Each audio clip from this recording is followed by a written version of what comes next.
தவறு செய்தான்னா தப்பு செஞ்சுட்டோம், அதனால இப்படி வருதுன்னு நினைக்கிறேன். சொல்றது பணி சொல்றது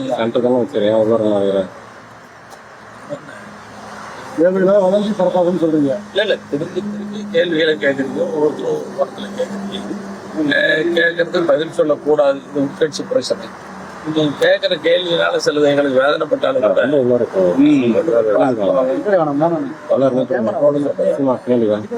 என்னுடைய ஆசை, என்னுடைய விருப்பம், மனசாட்சி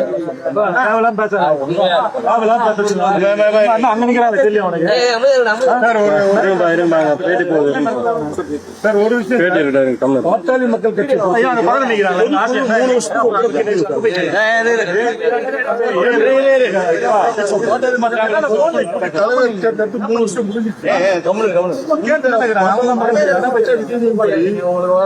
அன்புமணி ராமதாஸ் அவர்கள் தலைவர் இல்லையா? நீங்க ஒரு கேள்வி கேக்குறீங்க, அவர் ஒரு கேள்வி, நீங்க ஒரு கேள்வி கேட்கறீங்க. எல்லா கேள்விக்கும் பதில் சொல்லக்கூடிய நிலைமையில நாங்க இல்லை. இந்த 45 வருஷமா மருத்துவரையா கூட இந்த இயக்கத்தில் இருக்கிறோம். எங்க சென்னையா வந்த பின்னாடி அவர் கூட சேர்ந்து செயல்பட்டு இருக்கிறாங்க. நான் என்ன நினைக்கிறேன்னா, உண்மையா இருக்கணும், மனசாட்சிப்படி செயல்படணும் அப்படிங்கிறது என்னுடைய ஆசை. அதனால என்னுடைய விருப்பமும் ஆசையும் மீண்டும் எங்க மருத்துவரையா அவர்களும் சென்னை அன்புமணி அவர்களும் ஒன்னா சேரணும், அவங்க மீண்டும் கட்சியை பலமா கொண்டு போகணுங்கிறது என்னுடைய தனியாத ஆசை, உள்ளார்ந்த ஆசை. அந்த வேதனையில தான் ஒவ்வொரு நாளும் நடக்கிற நிகழ்வுகள் எனக்கு வேதனை அளிக்கிறதாவே இருக்கு. இது நான் மட்டும் இல்ல, எங்க கட்சியில இன்னைக்கு இருக்கிற பொறுப்பாளர்கள் இல்லாம கிராமத்துல சாதாரண தொண்டராக நினைக்கிறதெல்லாம் ஐயா எப்ப சந்திப்பாங்க, சந்திப்பாட்டாங்கன்னு அவ்வளவு ஏக்கத்திலேயே கண்ணீர் விட்டு அழுகிறவனும் பேசக்கூடியவங்க இருக்கிறாங்க. உங்களுக்கு புரியும் நினைக்கிறேன். அப்படி பசங்க ஒன்னா நினைக்கிறதுன்னு தான் சேர்ந்துங்கிறதா தினமும் வந்து மருத்துவரையா வர்றப்போல அதான் பேசிட்டு இருக்கிறோம். இது சொல்லக்கூடாது, நான் சொன்னேன் எங்க மருத்துவரையா கோவப்படுவார் என் மேல. அன்னைக்கு வியாழக்கிழமை உங்க சந்திப்புல கூட வியாழக்கிழமை சந்திப்பாருன்னு சொல்லி நீங்க சொன்னீங்க. அந்த கேள்வி கேட்டாங்க, சந்திக்கிறேன்னு சொன்னாங்க. அன்னைக்கே சந்திக்காதீங்கன்னு சொல்லிட்டு போனோம். சந்திச்சு ஏதாவது செஞ்சிருக்க கேட்பாங்க, சொல்லுங்க, சொல்லக்கூடாது, வேண்டான்னு சொல்லிட்டு போனோம். சந்திச்சாரு எனக்கு பெரிய செய்தியாயிடுச்சு. அதனுடைய தொடர் நிகழ்வு ரொம்ப மனசு வேதனையா இருக்கிற மாதிரி போயிட்டு இருக்கிறதெல்லாம் ரொம்ப கவலையா இருக்கு. ஒன்னு சொல்றேன், என்னை பொறுத்த வரைக்கும் உண்மையா இருக்குன்னு நினைக்கிறேன். எங்க கட்சியாரங்க எல்லாரும் அதுதான் நினைக்கிறாங்க. ஆனா ஒரு நம்பிக்கையோட இருக்கிற என்னன்னா, எங்க ஐயா சென்னையை 2 பேரும் சந்திக்கணும், முயற்சி எடுக்கணும். தினமும் சந்திக்கிறப்பெல்லாம் ஐயா கிட்ட வருது. சென்னை மாநாட்டு நேரத்துல ஒரு நேரத்துல தொலைபேசியிலே பேசிட்டு இருக்கிறேன். நேற்று ஒரு நாள் தான் பேசுறேன். 2 நாளைக்கு 2 தடவை 3 தடவை ஒரு நாளைக்கு அவர்கிட்டையும் பேசிட்டு இருக்கிறோம். ஒரு சுமூகமா சூழ்நிலை வர்ற மாதிரி சொல்றாங்க. இந்த வரல இடையில பல நெருக்கடிகள் வர்றது ரொம்ப கஷ்டமா வேதனையா இருக்குது. இப்போ ஊடகங்கள்ல இல்ல வார ஏடுகள்ல அல்லது சமூக ஊடகங்கள்ல எங்க கட்சிக்காரங்களை கூட சில பேர் செய்திகளை பதிவிடுறாங்க. என்ன பதிவிடுறாங்கன்னா, ஜி.கே. மணி இந்த விரிசலுக்கு யாரு அப்படின்னு சொன்னாங்கன்னா எப்படி என்னால தாய்ந்து அதுக்காக மனுஷன் அப்புறம் நான் அப்படிப்பட்ட மனுஷனும் இல்லை. நான்லாம் ராமகிருஷ்ணா ஆசிரமத்துல வாழ்ந்து பொறுப்புக்கு வந்தேன்.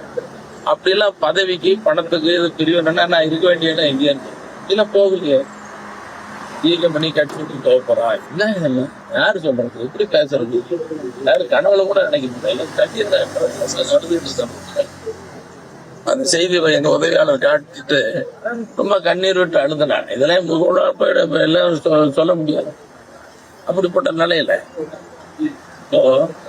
நான் தூங்கி எந்திரிச்ச உடனே, தினமும் ஒரு நாள் இல்ல, தூங்கி எந்திரிச்ச உடனே எங்க ஐயாவினுடைய மனைவி துணைவியார் அம்மா நினைப்பேன். அடுத்தது எங்க ஐயாவையும் எங்க அப்பாவையும் எங்க பெத்த தாயை நினைப்பேன், என் குடும்பத்தை நினைப்பேன். அடுத்தது என்ன நினைப்பேன், என் கட்சியை நினைப்பேன். அடுத்தது இன்னைக்கு நல்லதே நினைக்கணும், இன்னைக்கு நல்லதே செய்யணும், இன்னைக்கு நல்லதே நடக்கணும், யாருக்கும் கெடுதல் செய்யாத மனசு இருக்கணும்னு நினைச்சிட்டு அப்படி தியானம் பண்ணிட்டு அப்படி இவ்வளவு நாள உழைக்கிறது எங்க ஐயாவுக்கும் தெரியும், அன்புமணிக்கும் தெரியும், எங்க கட்சிக்காரங்களுக்கு எல்லாம் தெரியும். அப்படிப்பட்டவனு போய் இப்படி எல்லாம் சொல்றது ஒரு சட்டமன்றத்துல ஒரு மூத்த அனுபவம் உள்ளவர். சட்டமன்ற நிகழ்வுகளை பத்தி கொச்சப்படுத்துறது, சட்டமன்றத்துல எவ்வளவு சாதிச்ச, இன்னைக்கு நுழைவுத் தேர்வு ரத்துன்னா எப்படி வந்துச்சு? மருத்துவ கொள்கை, நீங்க சமச்சீர் கல்வின்னு இந்தியாவிலேயே தமிழ்நாட்டில் தான் வந்துச்சு மருத்துவரின் கொள்கை. அதுல யாரு காரணமா இருக்காங்க? தமிழ்நாட்டுல சுயநிதி கல்லூரிகள் தான் துவங்கப்பட்டது, இடையில இல்ல. அது சட்டமன்றத்தில் சட்டமாக்கினது யாரு? லாட்டரி சீட்டு ஒழிக்கிறதுக்கு யாரு காரணமா இருக்குது? இன்னொன்னு சொல்றேன், ரொம்ப அடக்கத்தோட நாகரீகமா சொல்றேன், எல்லா செயலுக்கும் எங்க மருத்துவரையா தான் காரணம். அதுக்கு பிறகு சென்னை அன்புமணி சொல்றது கேட்டு சட்டமன்றத்திலையும் பேசும், வெளியிலையும் செயல்படுவாங்க. இன்னைக்கு 10.5 தமிழ்நாடு முழுக்க வண்டி இருக்கு. இது வண்டிகளுடைய உரிமை. அதே நேரத்தில் எல்லாரும் சட்டமன்ற நிகழ்வுல பார்த்திருப்பீங்க. இந்த 10.5 சட்டமாகறதுக்கு இந்த ஜி.கே. மணி எடுத்த முயற்சி, பட்ட கஷ்டம், சட்டமாகிற நாளுக்கு என்னென்ன நடந்துச்சுங்கிறத வெளியில சொல்ல முடியாது. எங்க மருத்துவரையாவுக்கு தெரியும், இல்லை அன்புமணிக்கு தெரியும். அன்னைக்கு 10.5க்கு ஜி.கே. மணி என்ன பாடுபட்டா நடந்தது என்ன முடிச்சுட்டு வந்த உடனே மருத்துவரை அவ்வளவு சந்தோஷப்பட்டார். மணி எவ்வளவு பண்ணிட்டீங்க நீங்க, இது ஒரு அன்னைக்கு நடந்த சம்பவங்களை ஒரு கையேடா எழுதுங்க, நான் வெளியிடுறேன், இது நாளைக்கு வரலாறு தெரியும்னா எங்க ஐயாட்டு சொன்ன, நான் இல்ல, எல்லாம் நீங்க தான் காரணம், நான் எழுதுன்னா உங்க பேர் வர இல்ல, நீங்க தான், நான் தான் பண்ணி காரணம், போய் செஞ்சது யாருன்னு சொல்றாங்க. அப்படி எல்லாம் உங்களை செஞ்சுட்டு நம்ம அடக்கத்தோட நான் என்ன பண்றேன்? நான் தலைவரா இருந்த நேரத்திலயும் சரி, இப்போ என்னைக்கு கொடியேற்ற போவோம், நிகழ்ச்சிகளுக்கு போவோம். முந்தா நாள் கூட நீங்க பாத்தீங்க, நீங்களும் பாத்தீங்க, ஜி.கே. வாழ்க சொல்லாத அப்படின்னு சொன்னேன். எந்த நிகழ்ச்சிக்கு போனாலும் ஜி.கே. வாழ்கன்னு சொன்னா சொல்லாதையா ஐயாவின் வாழ்கன்னு சொல்றாரு. எங்க சென்னை அன்புமணி வாழ்கன்னு சொல்றாரு. என்னை பத்தி ரொம்ப அடக்கம். இது என்கிட்ட இருக்கிற பெரிய குறை. ஒரு அரசியல்ல இருக்கிறவங்க தன்னை பத்தி விளம்பரப்படுத்திக்கிறது, பத்தா பண்ணிக்கிறது எல்லாம் இயல்பு. நான் அப்படிலாம் இருக்கக்கூடாது. இருக்கிற இடத்துல அடக்கமா இருக்கணும், உண்மையா இருக்கணும். நம்மளால முடிஞ்சதை மக்களுக்கு சேவை செய்யணும். ஜி.கே. மணி இன்னைக்கு இருப்பேன், நாளைக்கு இருக்கலாம், இல்லாத போகலாம். ஆனா உயிர் போற வரைக்கும் சரியா வாழ்ந்துட்டு போலான்னு மனசாட்சி சொல்லணும். சாக போற நேரத்துல நம்ம சரியா வாழ்ந்து, அப்படி வாழ்ந்துட்டு இருக்கிற மேல இன்னும் கொச்சப்படுத்துறது, அவதூறுப்படுத்துறது நல்லது இல்லை. அப்படி என்ன அவதூறுப்படுத்துறதுனால அவங்களுக்கு சந்தோஷம்னா மகிழ்ச்சி, அவங்களுக்கு நன்றி தான் சொல்லணும், வாழ்த்து தான் சொல்லணும். என் ஆசை எல்லாம் முழுக்க என் ஆசை மட்டும் இல்லை, எங்க இயக்கத்துல இருக்கிற ஒவ்வொரு பொறுப்பாளர், சாதாரண தொண்டருடைய ஆசையெல்லாம் எங்க ஐயாவும் சென்னை அன்புமணியும் சீக்கிரம் சந்திக்கணும், பேசணும் அப்படிங்கிற ஆசை தான் இருக்கிறத தவிர வேற என்ன யாருக்கும் கிடையாது. அப்படி ஒன்னா சந்திச்சுட்டாங்கன்னா எங்க இயக்கம் வீர கொண்டு இடம் சாதாரணமா இல்லை. முன்பு இருந்த நிலையை விட இது ஒரு சோதனை காலமா இருக்கலாம். எப்பவுமே ஒரு சோதனை வந்து கேட்டுச்சுன்னா வேகமா தான் வரும். இந்தியா இருந்தாலும் மரமா இருந்தாலும் அப்படி சந்திக்கணும்னு ஆசையோட இருக்கிற சந்திச்சுட்டாங்கன்னா அது மிகப்பெரிய வளர்ச்சி. தேர்தலில் இப்போ நீங்க கூட சொன்னீங்க ஊடகத்துல பொறுப்பாளர் மாற்றிட்டாங்க அப்படின்னு கேள்வி கேட்டீங்க. கோவப்படுவாரு, பொறுப்பாளர் மாற்றவே கூடாது.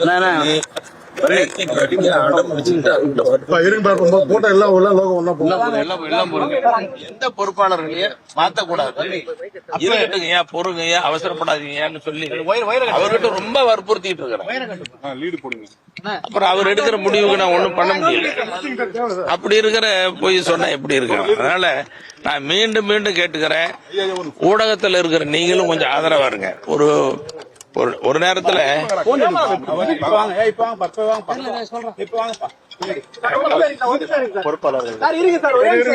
காலச்சூழல் என்ன காரணமோ தெரியல, எல்லாம் போடலாம், அவசரப்படாதீங்க, ஒண்ணு போட்டா எல்லாம் போடணும்.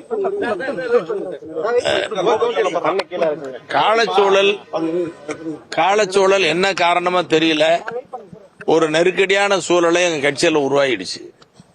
இந்த சரி செய்யணுங்கிறதா நாங்கெல்லாம் தீவிரமா முயற்சி பண்றோம். இப்ப 45 வருஷம் ஒழிச்சுட்டு இருக்கிற ஜி.கே. மணி இந்த எங்க கட்சி சிதறி போகணும் அப்படின்னு நினைப்பேனா? எந்த பதவியும் நாங்கெல்லாம் போகணும்னு ஆசைப்படல. ஒரே ஒரு சட்டமன்ற தேர்தலாம் நிக்கிறேன்னு நினைச்சேன். அப்புறம்லாம் நான் நிக்க கூடாதுன்னு ஐயா தான் பிடிச்சி வற்புறுத்தி நிறுத்தி வைப்பாரு. எங்க சென்னை அன்புமணியும் சொல்லுவாரு. அப்படி இருக்கிறப்போ எங்களை குறை சொல்றது. இப்ப மீண்டும் திரும்ப சொல்றேன், இந்த ஜி.கே. மணியினுடைய ஆழமான மனிதனுடைய ஆசையும் விருப்பம் என்னன்னா, எங்க ஐயாவும் சென்னை அன்புமணியும் சீக்கிரம் சந்திக்கணும். சந்திச்சாங்க, நல்ல முடிவுன்னா அதான் மிகப்பெரிய மகிழ்ச்சி எங்களுக்கு. இது என்னுடைய ஆசை மட்டும் இல்ல, எங்க கட்சியில எங்க இயக்கத்தில் இருக்கிற எல்லா அமைப்புகள் இருக்கிற ஒவ்வொரு பொறுப்பாளரும் தொண்டனுடைய ஆசையும் ஐயாவும் மருத்துவர் சின்னையா அன்புமணியும் சந்திக்கணும். அப்படி சந்திச்சுட்டாங்கன்னாவே எல்லாம் எம்பி குதிக்க ஆரம்பிச்சிருவாங்க. அவ்வளவு உற்சாகமா இருப்பாங்க. அந்த நேரம் வரும்னு தான் எதிர்பார்த்து தொடர்ந்து பேசிட்டு இருக்கிறோம். நீங்க கேள்வி மேல கேள்வியா கேக்குறீங்க. பொறுப்பாளர்ல மாத்தினது நான் உண்மை சொல்றேன். இந்த செய்தி கேட்டா உள்ள போய் என் மேல கோவப்படுவாரு, சத்தம் போடுவாரு. பொறுப்பாளர் நேத்திக்கு வரைக்கும் எந்த பொறுப்பாளர் மாத்தாதீங்கன்னு ரொம்ப வற்புறுத்தி சொன்னாங்க. கஷ்டப்பட்டு மாத்துறதால என்ன தீர்வு வரப்போகுது? அவருடைய முடிவு எடுத்துட்டாரு. நான் என்ன பண்றது சொல்லுங்க பாக்கலாம். பெரியவர் மாத்துறாரு, அதை சின்னவர் அதை மறுக்கிறாரு. இதெல்லாம் சரியாகணுங்கிறதா எங்க ஆசை. அதுக்குண்டான முயற்சியில் தான் இருக்கிறோம். தொடர்ந்து இப்ப போனா கூட ஐயாட்ட அதுதான் பேசுவேன். அவர்கிட்டயும் தொடர்ந்து நேத்திக்கு ஒரு நாள் தான் பேசல. முதல் நாள் இரவு 3-4 முறை பேசணும். தொலைபேசியில பேசிட்டே இருக்கிறேன். நான் நேரில் வந்து சந்திக்கிறேன்னு சொன்ன இப்ப வர்றது போன்லயே கூட சொல்லுங்கன்னு சொன்னார். இதெல்லாம் உள்ள நடக்கிற பேச்சுவார்த்தைகள்லாம் அதிகமா சொல்லக்கூடாது. உட்கட்சி பிரச்சனை வெளியில சொல்றது நல்லா இருக்காது. அதனால ஊடகத்துல சமூக ஊடகத்திலயும் சரி, ஒரு சில ஏடுகள்ல கூட என்னை பத்தி அவதூறா செய்தி வருது. அதெல்லாம் நல்ல செய்தி இல்ல. எப்படி மனசாட்சிக்கு விரோதமா எழுதுறாங்கன்னு தெரியல. அதை நான் ரொம்ப வருத்தப்படுறேன். ரூம்ல உட்காந்து கண்ணீர் வடிச்சுட்டு இருந்தேன் அந்த செய்தி பார்த்துட்டு. எப்படி உங்களுக்கு எல்லாம் மனசு வருதுன்னு. ஆனா ஜி.கே. மணியை அவமானப்படுத்தி கொச்சப்படுத்தி எழுதுறதா அவங்களுக்கு சந்தோஷம்னா எழுதிட்டோம். அவங்களுக்கு வாழ்த்து, நன்றி சொல்லு. வேற என்ன சொல்றது? யார் அதான் சில பேர் குற்றச்சாட்டு, அவங்க விருப்பம். அது அவங்க விருப்பம் சொல்றாங்கன்னா அவங்களுக்கு வாழ்த்து தான் சொல்றோம். நாங்க மனசாட்சி. இப்ப பொருளாளர் திலகபாமா பத்தி நான் எந்த குறையும் சொல்லல. அவங்க பொறுப்புல இருந்து எடுக்க வேண்டாம்னு சொல்லி நேத்திக்கு வரைக்கும் எங்க ஐயா கிட்ட சண்டை போட்டேன், வற்புறுத்தினேன் நான் தான். இது என் மனசாட்சி சொல்லுது. இது இப்ப போனா உள்ள திட்டுவார். இந்த செய்தி தெரிஞ்சா ஏன் உள்ள நடக்கிறதெல்லாம் வெளியில சொன்னீங்கன்னு திட்டுவார். அதான் நீங்க கேட்டதுனால சொல்றேன். ஒரு பொறுப்பாளர் கூட மாத்த வேண்டாங்க. ஏன் தயவு செய்து கொஞ்சம் பொறுங்கயா அவசரப்படாதீங்கன்னு சொல்றேன். அவரு மன உளைச்சல் வேதனை எல்லாம் என்கிட்ட கொட்டுறாரு. இவ்வளவு மன உளைச்சல் இருக்கு, இவ்வளவு வேதனை இருக்குது, எப்படி என்ன தாய்க்கு சொல்றீங்க அப்படின்னு அவரு கொட்டுறாரு. இருந்தாலும் பொறுங்க, சகிச்சுக்காங்க அப்படின்னு சொல்றோம். காலையில ஒரு 2-3 போன் வந்துச்சு. ரொம்ப முக்கியமானவங்க, அவங்கெல்லாம் பெரிய ஆளுங்க, அரசியல் இருந்து ஓய்வு பெற்றவர்கள், ஓய்வு பெற்ற அதிகாரிகள் பேசுறாங்க. மணி சார், உங்க மேல ரொம்ப கல்லடிப்படுது, எப்படிதான் தாங்குறீங்கன்னு தெரியல அப்படின்னு சொல்லிட்டு, காய்ச்ச மரம் கல்லடி போடும் அப்படின்னு சொல்லுவாங்க. இந்த கல்லடி நிறைய பட்டா உதிர்ந்து போயிருப்பாங்கன்னு சொன்னாங்க. காய்ச்ச மரத்து மேல கல்லடி பண்ணுன்னு சொன்னாங்க. அப்படி கல்லடி அதிகமா பட்டா உதிர்ந்து போயிடுமே அப்படின்னு. என்ன சார் இப்படி சொல்றீங்க, ஏன் மனவேதனை? இன்னொரு உண்மை சொல்றீங்களா, இதெல்லாம் சொல்லக்கூடாது. எங்க ஐயா கிட்ட ஒரு முறை இல்ல, பல முறை சொல்லிட்டேன். ஐயா, எனக்கு இருக்கிற வேதனை மன உளைச்சல்லாம் உங்ககிட்ட குமர்றேன், கோவப்படாதீங்கன்னு ரொம்ப கோபமாவும் சொன்னேன். நான் 2 முடிவு எடுத்திருக்கிறேன். ஒண்ணு, உங்களுக்கு, என் குடும்பத்துக்கு, நாட்டுக்கும் தெரியாம எங்கேயாவது போயிடணும். யாருக்கும் கண்ணால படக்கூடாது, உங்களுக்கும் படக்கூடாது, எங்க கட்சிக்காரங்களும் குடும்பத்துக்கு யாரும் படாம ஓடி போயிடணும். அப்படி இல்லைன்னு சொன்னா நான் உயிரோட இருக்க கூடாது. இது 2 தான் முடிவுங்கிற நிலையில இப்ப பேசிட்டு இருக்கிறேன். எவ்வளவு கஷ்டமா இருந்தா பேசுவோம். இதெல்லாம் உங்ககிட்ட சொல்லலாம? ஒரு ஊடகத்துல சொல்லக்கூடிய செய்தி அது. எவ்வளவு வேதனை இருந்தா நான் இதெல்லாம் சொல்லுவேன். அப்ப இதுக்கெல்லாம் என்ன காரணம்? என் கட்சியில் நடக்கக்கூடிய சம்பவங்கள் ஒண்ணு ஐயோ வேதனையா இருக்குதே, சரி ஒண்ணு உடனே சொன்னதை வாபஸ் வாங்கணும், சொன்னதை வாபஸ் வாங்கன்னாரு. எப்படி வாபஸ் வாங்க மாட்டேன்?